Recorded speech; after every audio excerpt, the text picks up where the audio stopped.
Hi.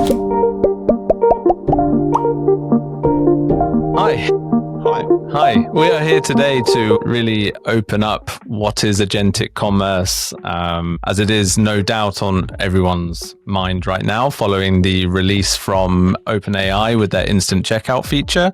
So today we really want to explore what is agentic commerce, what are the possible options right now, how big of part of the pie do we believe it will be, and sort of how to prepare in the best ways.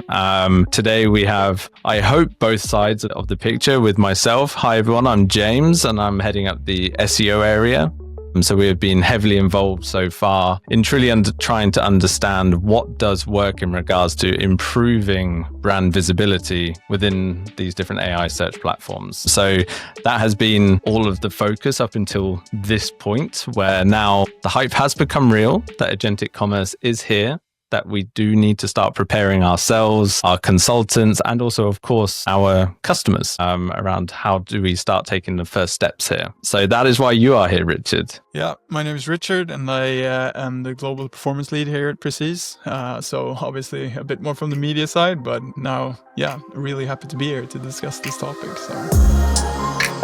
Brilliant. I mean, it has gone from hype to reality very quickly, where the whole idea of it, we've seen it in launch events from OpenAI and Google around AI starting to make purchases on our behalf. And I think everyone gets a little worried around that. So we're also going to allay some concerns and, really try to dig a bit deeper into the steps you need to take, but also how does it work? Because I think that is the confusing part at the minute for some. But between us, I hope we are able to, bust this can wide open, so to speak. Yeah, let's speculate a bit and shed some light on what we know and what we don't know, perhaps what we believe. So. Yes. And I mean, OpenAI is naturally getting a lot of the attention. I mean, you cannot avoid it right now on LinkedIn. But as we know already, some months ago, Google released their own version via AI mode, albeit slightly different. So I wonder if we can just sort of touch on that a little bit with how Google have already sort of gone down that path and what their agentic experience looks like already.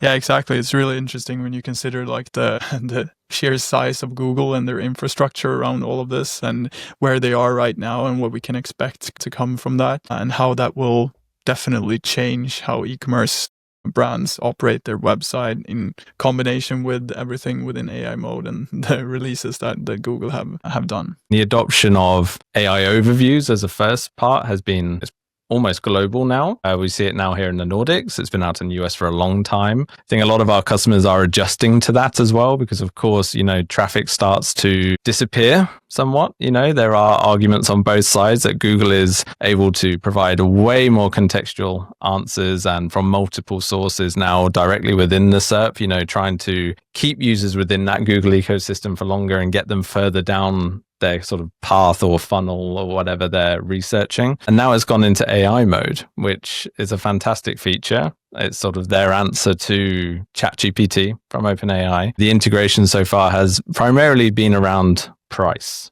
for Google. And that's probably comes to no surprise to all of us as they're heavily down the shopping path. I think they've probably worked out that price is the main point of when people will pull the trigger, right? So these price alerts sort of triggering the agentic experience makes a lot of sense. Yeah, and it really kind of correlates how I would use agentic commerce, because I've always been quite the skeptic when it comes to allowing a machine to do the purchasing for me, because I feel like that's the fun part, like actually doing the shopping. But I think that middle ground where they've kind of hinted at about being able to track and decide which merchants you're comfortable purchasing from and then being able to approve various purchases when the prices hit a certain level. Yeah. I think that's extremely interesting, because that's more in terms of what I would be comfortable with. Yes. And also how I think the majority would really be. And of course, Google has the infrastructure there with Google Pay. So they're not having to integrate third-party payment providers. So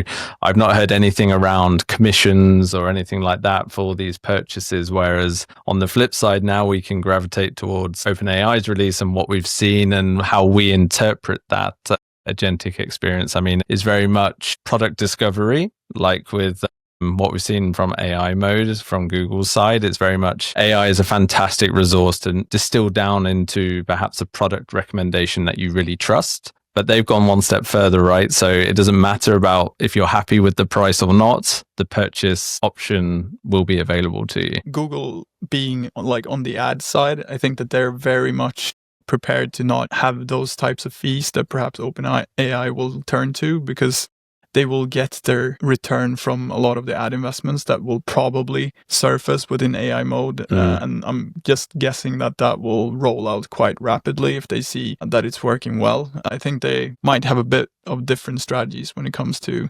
monetizing on this. Naturally, when you bring on third-party vendors, there's going to be a payment structure required. So we know that they've chosen Stripe for the payment solution so far, and they're by no means the biggest, but they're not far behind. I think PayPal is still one of the largest globally payment providers online, but I think Stripe takes around 3%. So if we're guessing right now, the merchants are going to be, and businesses out there will be feeling between 5 to 8% commission on top of the sales. That is now the experience that is available. We know it is released on Etsy right away. We know that Shopify will also be next, if not already. And we do know at the minute it's single product purchasing. So you can't add multiple to the same basket right now. So it's a very limited test, I think it's fair to say. But with it being in the US, of course, so many more businesses are on Etsy than over here in Europe, for example. The Shopify integration will be really interesting when that happens, because that's massive here as well. So I think that really increases the width of all of this for sure.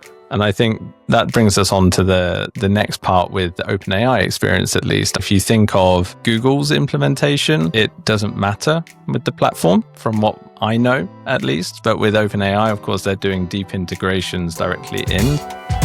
So why should brands start to even consider working with this sort of area, right? This whole agentic commerce. You know, we're starting to see, of course, huge growth in traffic numbers for all of our customers. And whilst it's still growing towards what maybe we're seeing over on paid search and organic, it's still smaller, but we know the intent is there. And we know, of course, OpenAI has reached, 800 million active weekly users now, which is an astonishing number. I'm not sure any of us would have predicted that at the start, but now we know that shopping experience is changing. You know, how, if you think just going backwards, you know, we used to go into stores. It sounds like you still love to go into stores and make those purchases. Now to online, then to mobile, to Apple Pay. It's all getting more seamless, less friction for people. And now I have no doubt that maybe it will be a small part for now, but within 2, 3, 5, 10 years, this is the future.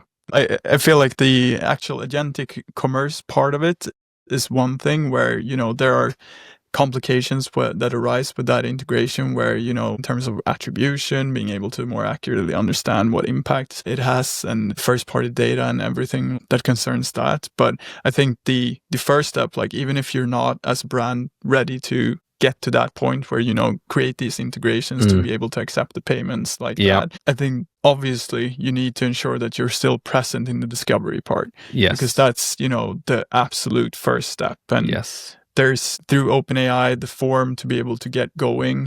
We're not sure yet to what extent they're accepting new merchants, but having filled in the form and ensuring that you're working with the feeds to be able to surface your products with the accurate columns and everything. That's probably the first step that you should make sure that you do right now. We spoke a bit about the commission structure that OpenAI launched with, but we've spoken a lot internally about this and hypothesized, and I'm pretty sure we would all be happy to pay that commission structure, because then we are gaining, I would imagine, a lot of new customers that may have not found your brand before.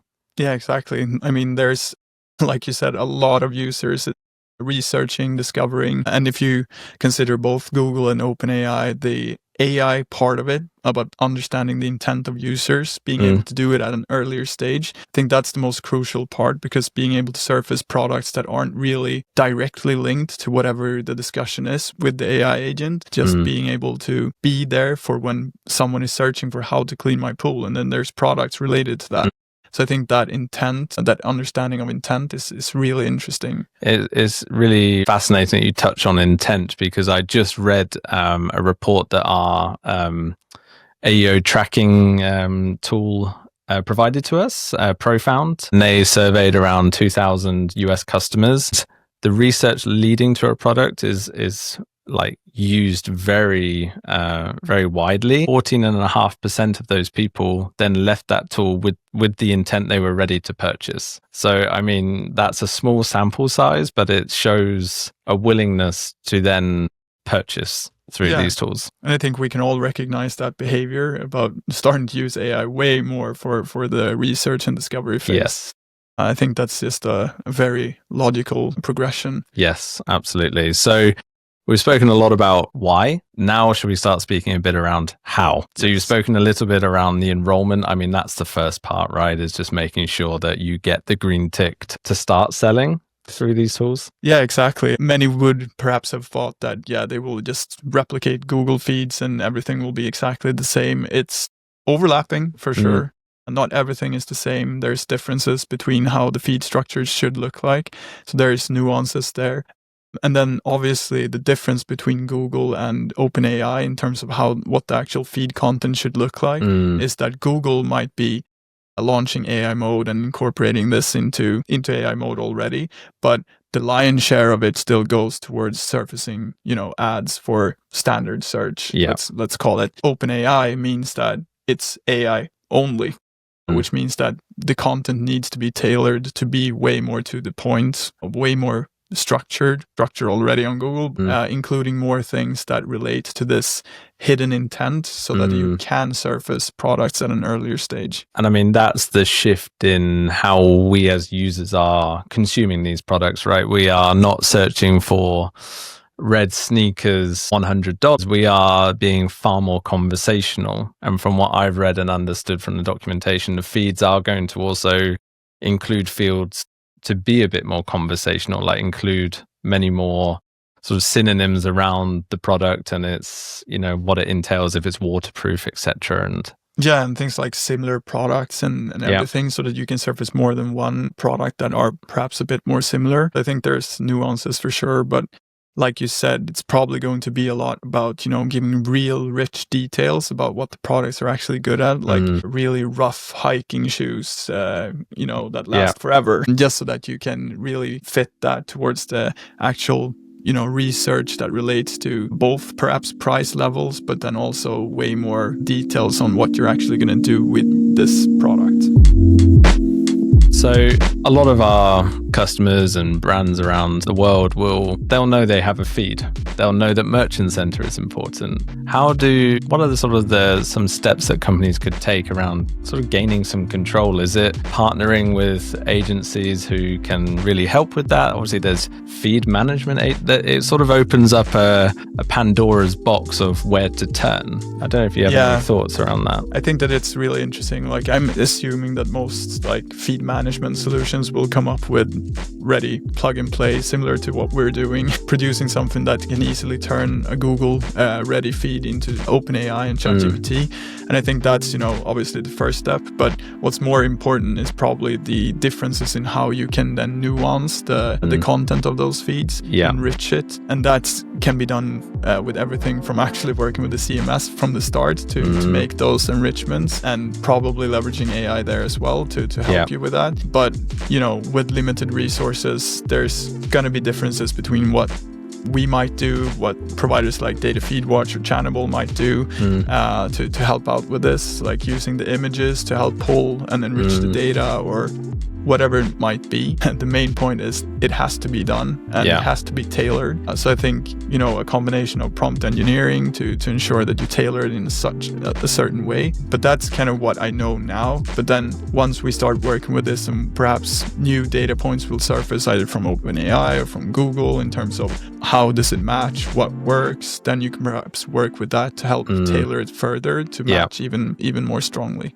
And I would imagine, I imagine Google have come a long way and using their own feeds already just for simplicity. I imagine around OpenAI, it's going to be with this test that they are running, there's going to be a lot of development as well. So even if you tried to match the feed structure today, the feed structure in a month's time and where you should be optimizing towards will be very different, right? Yeah, probably. And it's Also very interesting to consider like how different these feeds will be, because if we take AI mode and ChatGPT as examples, they are a lot more similar, but the feeds, are they going to be the same, or will there still be large differences that we have to account for? So I think time will tell, experimentation will tell what works here, what works there. So that's worth keeping in mind. But the main point is being able to control what you send to each of these platforms, so that you don't, if we end up in a scenario where it has to be different feeds, it's one feed for this and one feed for that, that you aren't really locked in on just using like the standardized version from Shopify export or whatever it might be.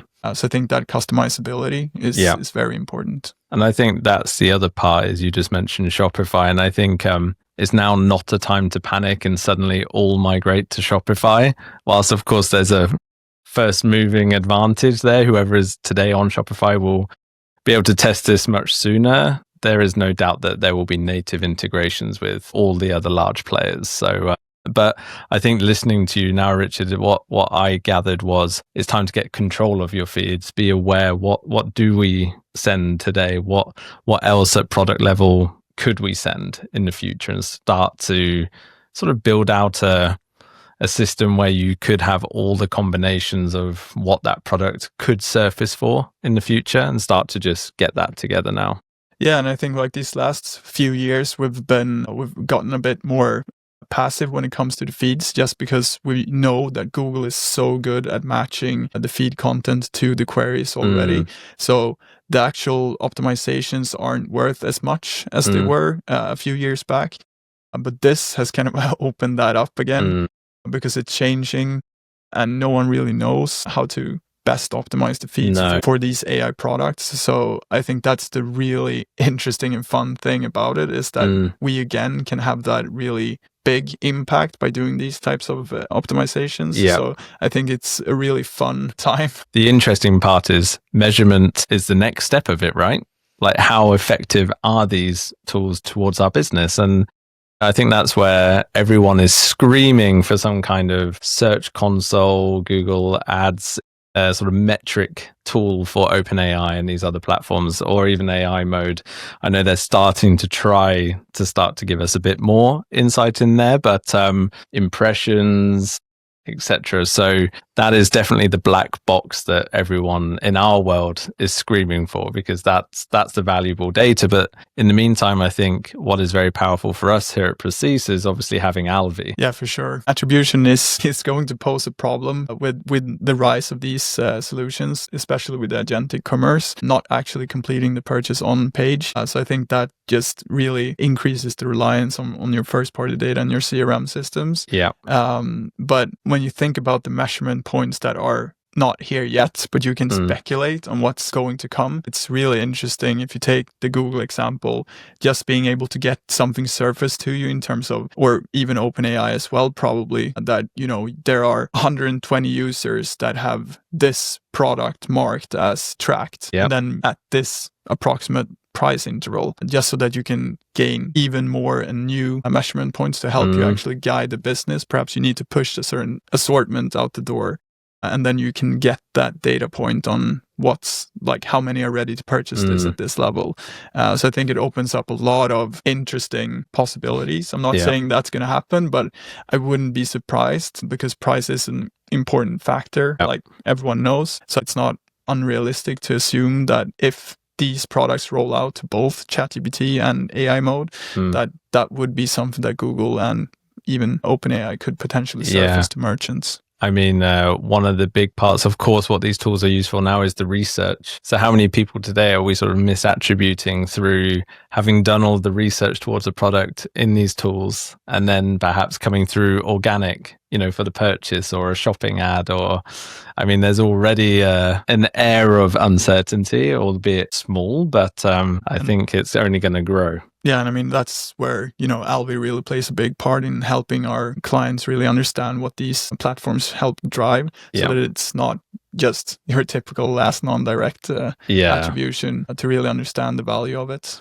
And I think that's the beauty of trying to combine more and more together within Alvi and other tools, of course, around ensuring that you have a total view of what on earth is happening in the acquisition world for your business. Or what I like to say, hopefully a more accurate view. Yeah, not the perfect, not, it's a more accurate view. That's all that we can hope for. Yeah. No one will ever know exactly. So always trying to strive to get a bit more close to the actual truth. We've spoken about what agentic commerce is, why it's important, why it's the future, and then a bit around how. Now I think a lot of people will be wondering, how does my brand get chosen as a product to purchase within these different tools? There's, of course, a very brand-led experience where people will be searching for, products related to a specific brand, and that is pretty, simplistic to answer. But when you are searching broadly, around, you spoke about like rough hiking shoes that are just going to last forever,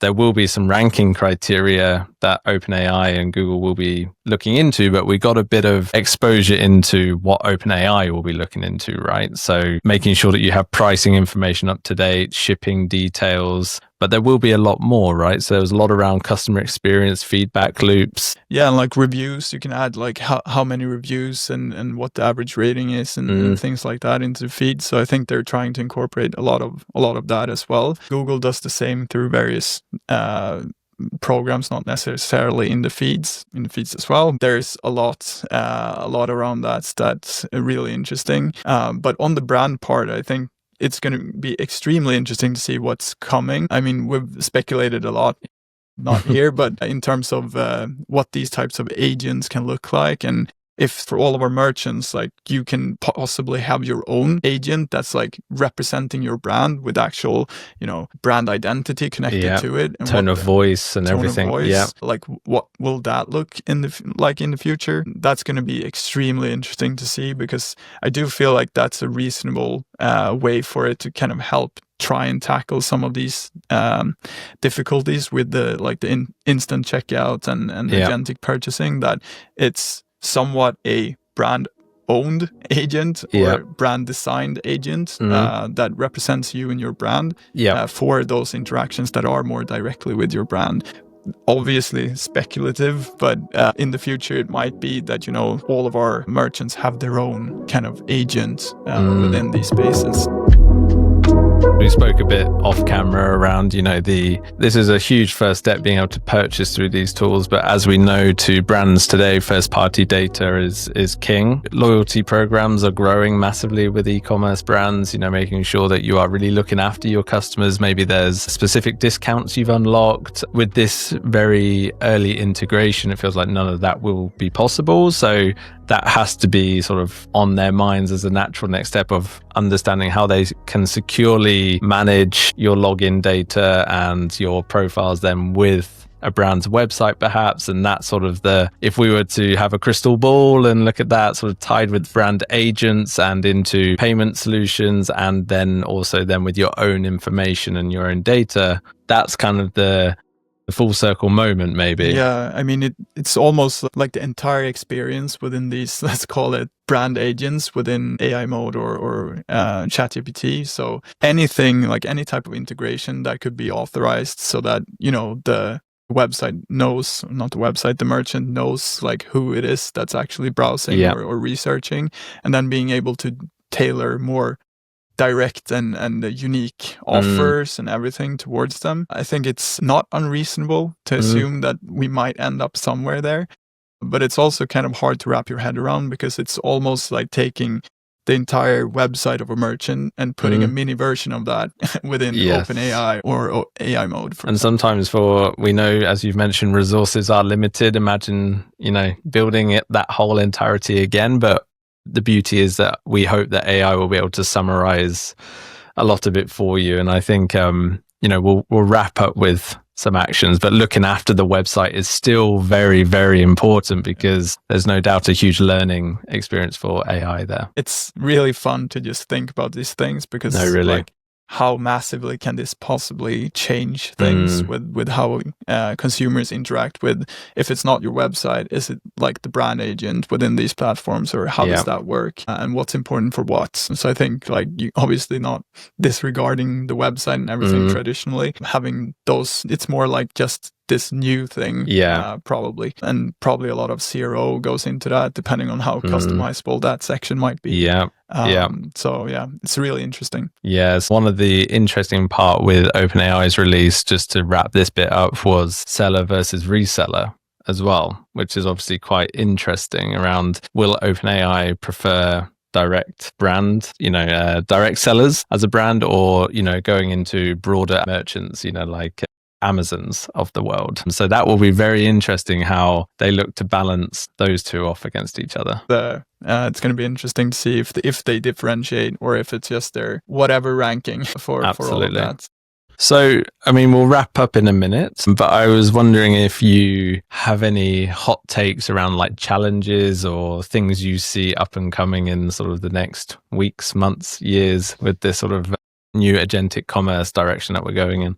Yeah, for sure. I think the most important thing is right now, be there on OpenAI. So make sure that you take control of your feeds and adjust and have a ready version for when you get accepted into the program, so that you can start pushing this data to OpenAI and ChatGPT, so that you definitely increase your visibility there. So I think that's one point. When it comes to the agentic commerce piece, I think understanding the attribution piece of it, what it means for attribution, how to tackle that, start thinking about these things and strategizing about it. And then if you're willing to go for the actual instant checkout and maybe experimenting a bit with it to see what kind of levels it reaches, like to what extent are people going to use this? Keeping up to date with any numbers that might surface from these platforms on that actual part. There's not been a lot. No. So it's going to be interesting to see how well it's received by the public, how vastly it gets utilized. I would say that it's reasonable to assume that it's going to be a big part of it. Perhaps not yet, but as they develop more features similar to what perhaps Google have hinted at with tracking prices from various merchants, so you have your selection, then allowing the agent to actually go and complete the purchase, because that part I don't care about. That's less fun. Yeah, it's a number of things, but right now it's just being able to start experimenting and testing the feeds. And we know that ads are going to start rolling out to within the Google space, both in AI overviews and AI mode, probably shortly, probably earlier than we think. I would not expect AI mode to have ads within them and be expanded that much before like within this year, but probably beginning of next year, I would assume that we start seeing ads surfacing there as well. We're still waiting for AI mode to roll out further afield as well. I think this release from OpenAI may push that a bit ahead in their roadmap, just because being able to surface that to a broader audience, how OpenAI will now. Obviously, they're testing it in the US with shopping, but you have to predict the future a little bit here. They will want to expand. But I would assume that the actual AI mode rollout will start expanding already in Q4 and into Q1 next year. And then ads will probably follow suit quite rapidly if nothing unexpected have shown in the US experimentation. Yeah, I mean, all the signs from Google as well. Obviously, the ad side is such an important part of their business, or is the most important side. And, they're not seeing huge downturn in the US from, basically pushing now a lot of people with AI overviews and AI mode. So you have to assume that, what we're hearing from Google around, the ads are actually even more contextually relevant in that person's purchase journey. Yeah. That has truth. That and the fact that they're really, pushing the narrative of displaying ads at an earlier stage. So perhaps queries that wouldn't have served ads historically are now serving ads just because they can understand the intent better, which is probably the key point, of how they're balancing this whole thing. So it's going to be interesting to see if that's true. Absolutely. So we have been through all sorts of areas now, from the release to what it means to what we believe may happen. But now to sort of summarize, what are the key steps that our customers, our consultants and businesses around the world should think about? The absolute first step is ensuring that you're present. And for this particular thing, it's obviously enroll with OpenAI and ChatGPT. Make sure you have your feeds up to date and start experimenting already with the actual content within these feeds, how much you can actually influence your visibility. And then the second point is be very watchful of what the developments are that's coming from these platforms. Try to really stay up to date with what's coming. It can be anything from new measurement points, perhaps, on the SEO side or on the ad side for Google AI mode and things like that, just so that you keep track of what's available, because development has been rapid. It's probably only going to go even faster. So there's a lot of information flowing around, so make sure you're picking that up and ensuring that you're actually adopting and starting to use it. I think that's the key point. And then the third point would be prepare for how this actually influences things like attribution and now I'm thinking about agentic commerce and everything. Understand what are these platforms giving you today? Work with attribution to help you understand that a bit better than what you're doing today. Is it getting enough credit? How much work are we putting into actually increasing our visibility within this space? So I think that's a key point. And then the final would probably be just, are you one of the first movers in terms of adopting some of these agentic commerce with the instant checkout on OpenAI and within AI mode with Google Pay and things like that? So whenever that comes to your market, to your geographical area, are you ready to start experimenting with it, understanding what it gives you and how that impacts your business? So yeah, a lot of things. But the most important thing is just get excited. This is fun stuff. Absolutely. Challenging, but fun. The most exciting way to end is that it opens our brands to completely new audiences again. This is a whole new marketing channel. As we know, search has not got smaller as part of this growth to the 800 million active weekly users. Search has actually expanded. Google has not lost any volume. ChatGPT and other platforms have grown exponentially. So now there is new people to go and find. So let's now take these steps to try and go and find them. And let's be honest, this first rollout from both Google and OpenAI is going to be the rawest format. It's only going to get better, as we've spoken about, maybe with brand agents and, really customized experiences within these tools for customers visiting certain brands. So I think now is the rawest moment. It will only get greater. And I think the analogy I used on Slack to you, Richard, who told me that you love to shop still, was agentic commerce is the future. Everyone 10 years ago would never believe that you're going to check out via Apple Pay, right? And I fall foul to those Instagram ads that hit me and I'm just instantly Apple paying. So, I mean, maybe not right now, but it really is now first movers advantage, adopt, test, learn quickly. And I have no doubt that those brands will win. Long term. For sure. It's always be first and test things, experiments. For sure. And with the Google features that will roll out with ads within AI mode, I'm sure they will be fantastic to test early on. Yeah, and just understanding what synergies you can get and work out between the ad side and the organic within. Absolutely. Okay. Thank you very much, guys. Cool. Thanks, everyone. See ya. Take care.